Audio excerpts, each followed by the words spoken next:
Hi friends, எங்கள் ஏரியாவில் மழை நினச்சிட்டிங்களா? இங்கே பார்த்தீங்களா, மாடி ஃபுல்லாக தண்ணி ஃப்ரெண்ட்ஸ். என்ன பண்ணியிருக்கேன்னு தெரியுங்களா? மோட்ரு போட்டு மறந்தே போயிட்டேன் ஃப்ரெண்ட்ஸ். பாருங்கள், ஃபுல்லும் எவ்வளோ தண்ணி. இன்றைக்கி தான் கிளாஸில் வந்து வாட்டர் ரிசோர்ஸஸ் லெசனை எடுத்துகிட்டு வந்தேன். எப்படி கன்சர்வேஷன் ஆஃப் வாட்டர் என்ன, ரெயின் வாட்டர் ஹார்வெஸ்டிங்னா என்ன, இதெல்லாம் பசங்களுக்கு இன்றைக்கி தான் சொல்லி கொடுத்து வந்தேன் ஃப்ரெண்ட்ஸ். ஆனால் நானே இன்றைக்கி எவ்வளோ பெரிய பைத்தியக்காரத்தனம் பண்ணியிருக்கேன் பாருங்கள். ஃபுல் மாடியும் வந்து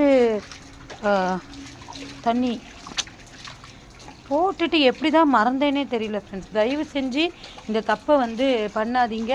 பாருங்கள் எவ்வளோ தண்ணி. அப்படியே பார்த்திங்கன்னா எங்களுக்கு வந்து கீழே வந்து இப்படி போகும் ரெயின் வாட்டர் ஹார்வெஸ்டிங். அது வச்சா கூட தரையில், அதையும் தாண்டி கீழே அப்படியே வண்டி பாருங்கள் அவ்வளோ தூரத்துக்கு போயிருக்கு ஃப்ரெண்ட்ஸ்.